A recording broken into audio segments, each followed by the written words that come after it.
2016 മാസാവസാനം salary കിട്ടി, ക്യാഷായോ ചെക്കായോ എന്ന് കിട്ടിയത് നേരെ ATM പോവും, പൈസ വലിക്കും, ക്യാഷാക്കി നമ്മളെ കയ്യിൽ വെക്കും. നമ്മളെ പേഴ്സണൽ ആവശ്യത്തിന് വേണ്ടി ഒരു പൈസ നമ്മളെ പേഴ്സിൽ വെക്കും. ഈ പേഴ്സിലെ പൈസ എപ്പോൾ തീരാൻ തുടങ്ങുന്നോ അപ്പം തൊട്ട് നമ്മൾ ചിലവും ഇല്ലാതാവാൻ തുടങ്ങും. നമ്മളൊരു ചായ കുടിക്കാൻ ഷോപ്പിൽ കയറിയാൽ ഒരു 10 രൂപ കൊടുക്കുമ്പോൾ ഒരു 3 പ്രാവശ്യം നമ്മൾ ആ 10 രൂപ എണ്ണീറ്റാണ് നമ്മളത് കൊടുക്കുന്നത്. മറ്റൊരു ആവശ്യം നമുക്ക് വരുമ്പോൾ വീണ്ടും നമ്മൾ പേഴ്സ് തുറന്ന് ആ പൈസ എണ്ണീറ്റാണ് കൊടുക്കുന്നത്. നമ്മൾ ഓരോ തവണ പൈസ കൊടുക്കുമ്പോഴും നമ്മളത് വല്ലാണ്ട് അറിയുന്നുണ്ട്. 1 രൂപ പോയി ഒരു 10 പൈസ ആയാൽ പോലും നമ്മൾ ആ പൈസയുടെ വിലയും അത് കൊടുക്കുമ്പോൾ ഒരു മനസ്സിൻ്റെ ഒരു അവസ്ഥയുണ്ടല്ലോ, അതും നമ്മൾ കൃത്യമായി അറിയുന്നുണ്ട് 2016. ഇനി വാ 2026. സ്വിഗ്ഗിയിൽ ഫുഡ് ഓർഡർ ചെയ്തു, 350 രൂപ ഒരൊറ്റ ടാപ്പ് പോയി. ഓട്ടോ കയറി, ഓട്ടോക്കാരൻ QR കോഡ് കാണിച്ചെന്നു, സ്കാൻ ചെയ്തു, 2 സെക്കൻഡ് 80 രൂപ പോയി കിട്ടി. ഫിലിം കാണാൻ ഓൺലൈനായി ബുക്ക് ചെയ്തു, 350 രൂപ ഫിലിം ടിക്കറ്റ്, കൂടെ പോപ്കോണും സോഫ്റ്റ് ഡ്രിങ്ക്സും, 900 രൂപ പോയി കിട്ടി. പിന്നെ സൺഡേ അല്ലേ, ഒരു മോൾ ട്രിപ്പ്. അവിടെ എവിടെയൊക്കെ QR കോഡ് സ്കാൻ ചെയ്യുന്ന ഒരു പിടിയൂല, സ്കാൻ ചെയ്തതിനൊക്കെ ആ വഴിക്കും പോയി. ഈ UPI ഉപയോഗിക്കുന്നതിലൂടെ നമ്മൾ ശ്രദ്ധിക്കാതെ എത്രയധികം പൈസ നമ്മളെ കയ്യിൽ നിന്ന് പോകുന്നുണ്ടെന്ന് നമ്മൾ അറിയുന്നില്ല. ഓരോ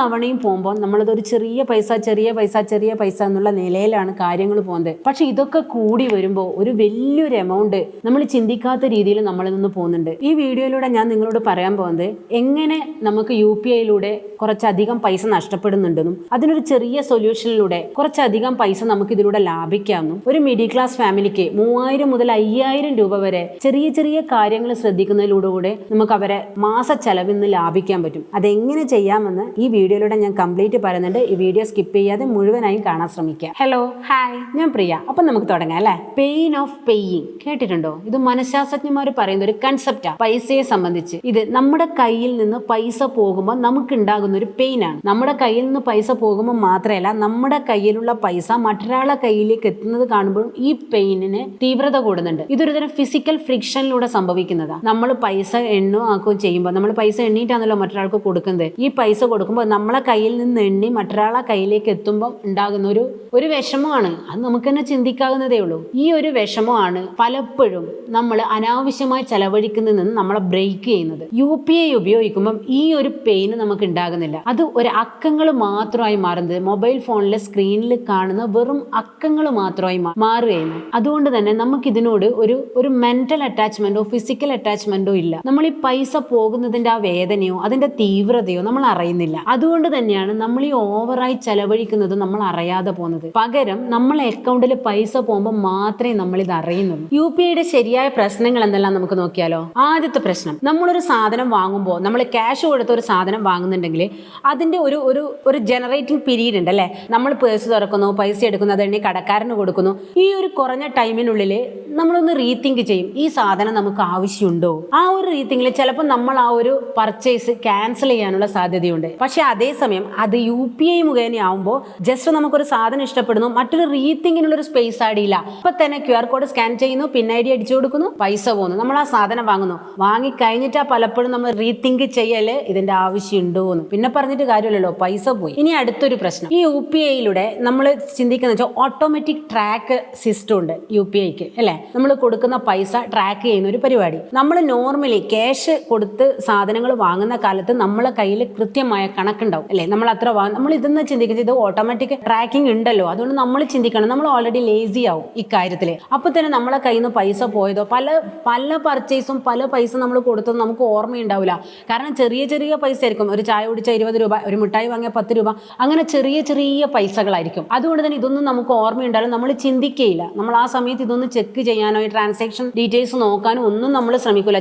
ചെറിയ പൈസ ആയതുകൊണ്ട് നമ്മളെ മൈൻഡിൽ അതിനത്ര വലിപ്പം ഉണ്ടാവില്ല. അപ്പോൾ ഇങ്ങനെ കണ്ടിന്യൂസ് ആയിട്ട് ചെറിയ മൈക്രോ പേയ്മെന്റ് നടക്കുമ്പം അവസാനം ഇതൊരു മാസം ലാസ്റ്റ് ആകുമ്പോഴത്തേക്ക് അതൊരു വലിയൊരു എമൗണ്ട് ആവും. അപ്പോഴാണ് നമ്മൾ ഇതിന്റെ ശരിയായ പ്രശ്നം അറിയാം. അത് കുറച്ചിരുന്നെങ്കിൽ, ഇത് കുറച്ചിരുന്നെങ്കിൽ, ഇവിടെ ഇത്രയും ആവശ്യമുണ്ടോ, അവിടെ ഇത്രയും ആവശ്യമുണ്ടോ, ഇങ്ങനെയുള്ള കാര്യങ്ങൾ നമ്മൾ പിന്നെ ചിന്തിക്കുക. പിന്നെ ചിന്തിച്ചിട്ട് കാര്യമില്ലല്ലോ, പണി കിട്ടിയില്ലേ. പണ്ട് കാലത്ത് നമ്മൾ കടയിൽ പോയാലേ ചില്ലറയില്ലെങ്കിൽ കടക്കാരൻ നമ്മളെ മിഠായി ഒന്ന് ഒഴിവാക്കിയിട്ടുണ്ടല്ലേ. ആ സമയത്ത് നമ്മൾ ചില്ലറയില്ലെങ്കിൽ പല വാങ്ങലുകളും വേണ്ടാന്ന് വെച്ചിട്ടുണ്ട്. എത്രയോ തവണ നമ്മൾ ചില്ലറ 10 15 പൈസ അല്ലെ 50 1 രൂപയുടെ കുറവ് കൊണ്ട് നമ്മൾ ഇഷ്ടപ്പെട്ട സാധനങ്ങൾ വേണ്ടാന്ന് വെച്ചിട്ടുണ്ട്. പക്ഷെ ഇന്ന് അങ്ങനെ ഒരു ബുദ്ധിമുട്ടില്ല. ബുദ്ധിമുട്ടില്ല എന്ന് മാത്രമല്ല, ഒരു അവസാനത്തെ പൈസയിൽ ഒരു 10 പൈസ ആയാൽ പോലും നമുക്ക് ബാലൻസോ ചില്ലറയുടെയോ പ്രശ്നം വരാൻ നമുക്ക് കൊടുക്കാൻ പറ്റിയിട്ടുണ്ട്. അതുകൊണ്ട് തന്നെ മനസ്സിൽ തോന്നുന്ന ഏത് ഇഷ്ടമായാലും അത് അപ്പം തന്നെ നമ്മൾ നടത്തും. ഇങ്ങനെയുള്ള ചില നടത്തൽ, ഇങ്ങനെയുള്ള ചില വാങ്ങലുകളാണ് അവസാനം നമുക്ക് അടി കിട്ടുന്ന ഒരു വലിയൊരു ചെലവ്. അതും UPI കൊണ്ട് വരുന്നതാണ്. പക്ഷെ ഇത് കടക്കാർക്ക് ഒരുപാട് ഗുണം ഉണ്ടാക്കുന്നുണ്ട്. അത് കടക്കാർക്കും അറിയാം. ലൈഫ് മൊത്തം ഡിജിറ്റൽ പ്രസൻസും ഡാറ്റാ ബേസ്ഡും ആകുമ്പോൾ പണത്തിന്റെ കാര്യത്തിലും അത് വളരെയധികം മാറ്റം വരുത്തിയിട്ടുണ്ട്. കാരണം പണത്തിനോടുള്ള ഒരു വൈകാരികത, നമുക്ക് 1 രൂപയോട് പോലുള്ള ഒരു ഇഷ്ടമില്ലേ, അതില്ല ഇപ്പോൾ. അത് ഈ അക്കങ്ങൾ വെച്ച് കളിക്കുന്നത് കൊണ്ടാണ്. ആ പണം പെട്ടെന്ന് അദൃശ്യം, മൊബൈൽ ഫോണിൽ നിന്ന് പെട്ടെന്ന് പണം മിസ്സാകുക ചെയ്യുന്നത്. അതുകൊണ്ട് തന്നെ അത് പോകുന്നത് നമ്മൾ അറിയുന്നില്ല. ശരിക്കും പറഞ്ഞാലും പണം പോകുന്ന ആ ഒരു വേദനയോ ആ കാര്യങ്ങളോ നമ്മൾ അറിയുന്നില്ല. അതുകൊണ്ട് തന്നെ അങ്ങനെ ഒരു പണത്തിനുള്ള ഒരു വൈകാരികത ഇല്ലാണ്ടാകുന്നുണ്ട്. അതുകൊണ്ട് തന്നെ നമ്മൾ ചെലവ് ഇങ്ങനെ കൂടാനും നമുക്ക് കാരണം. പിന്നെ പണം തീരുന്നു എന്നുള്ള ഫിസിക്കൽ സൂചന ഇല്ലാത്തത് കൊണ്ട് തന്നെ നമ്മളത് പണം സേവ് ചെയ്യാൻ ശ്രമിക്കുന്നുമില്ല. നമ്മളെ കയ്യിലുള്ള പണം തീരുന്നത് നമ്മൾ അറിയുന്നില്ല. ഇതിനെ ബഡ്ജറ്റ് ലീക്കേജ് എന്നാ പറയാം. ഇങ്ങനെയൊരു സംഭവം നടക്കുന്നത് കൊണ്ട് തന്നെ നാളെ വരും കാലങ്ങളിൽ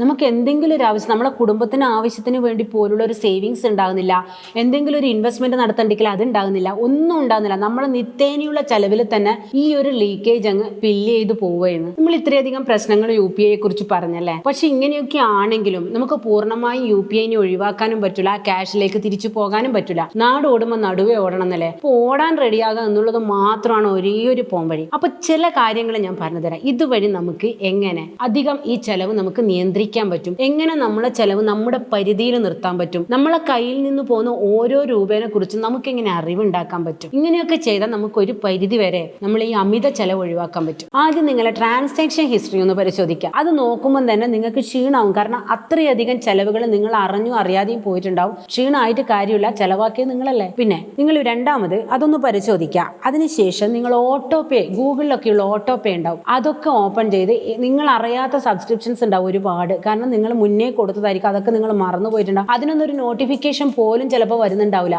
അപ്പൊ അങ്ങനെയുള്ള സബ്സ്ക്രിപ്ഷൻസ് എല്ലാം ക്യാൻസൽ ചെയ്യുക, ആവശ്യമുള്ളത് മാത്രം വെക്കുക. അടുത്തത് ഗൂഗിൾ പേയിൽ കണക്റ്റഡ് ആയിട്ടുള്ള നിങ്ങളെ ബാങ്ക് അക്കൗണ്ട് ഉണ്ടാവല്ലോ, അത് അതിൽ നിന്ന് ഒഴിവാക്കുക. എന്നിട്ട് നിങ്ങളൊരു സെക്കൻഡ് അക്കൗണ്ട് തുടങ്ങി, 0 ബാലൻസ്ഡ് സെക്കൻഡ് അക്കൗണ്ട് തുടങ്ങി, അത് ഗൂഗിൾ പേ കണക്റ്റ് ആക്കി അതിലേക്ക് നിങ്ങൾ ഒരാഴ്ച എത്ര ചെലവാക്കാൻ ഉദ്ദേശിച്ചോ ആ പൈസ മാത്രം ഇട്ട് വെക്കുക. ആ പൈസ എപ്പോൾ തീരുന്നോ അവിടെ നിങ്ങളുടെ ചെലവും ചുരുക്കുക. പിന്നെ അത്യാവശ്യ സന്ദർഭങ്ങൾ വരുമല്ലോ, നമുക്ക് ഇപ്പോൾ ഒരു അത്യാവശ്യം ഒരു ഡോക്ടറെ കാണിക്കുക, അങ്ങനെയുള്ളതല്ല. അല്ലാതെ ആഴ്ചയിൽ വരുന്ന നമ്മുടെ നിത്യോപയോഗ സാധനങ്ങളുടെയും അല്ലാതെ നമ്മളൊരു ട്രിപ്പ് അല്ലെ ഒരു ഔട്ടിങ്, ഇതൊക്കെ ഒഴിവാക്കുക ആ പൈസ തീർന്നു കഴിഞ്ഞാൽ. ഇത് വലിയൊരു മാറ്റമൊന്നും ഉണ്ടാക്കില്ല, പക്ഷെ ചെറിയൊരു മാറ്റം ഉണ്ടാക്കും. ഈ ചെറിയ ചെറിയ മാറ്റങ്ങൾ കൂടി ചെന്നിട്ടാണല്ലോ വലിയ മാറ്റങ്ങൾ ഉണ്ടാകുന്നത്. അപ്പൊ അങ്ങനെയൊന്ന് ശ്രമിക്കുക. ഇങ്ങനെയുള്ള കുറെ കാര്യങ്ങൾ ചെയ്യുമ്പോൾ തന്നെ ഓരോ മാസവും നമ്മൾ ആദ്യം കണ്ട പോലെ ഞെട്ടേണ്ടി വരില്ല, കുറച്ച് വ്യത്യാസം ഉണ്ടാവും. ഇത് ഓരോ മാസവും ചെയ്യുന്നതിനനുസരിച്ച് ഇതിൽ മാറ്റം വരും. ഇത് മൊത്തത്തിൽ കൂട്ടി നോക്കുമ്പോൾ 1-2 മാസങ്ങൾ കൊണ്ട് നിങ്ങൾക്ക് ഒരു 2000-3000 രൂപേന്റെ ചെലവ് തന്നെ ചുരുങ്ങി കിട്ടും.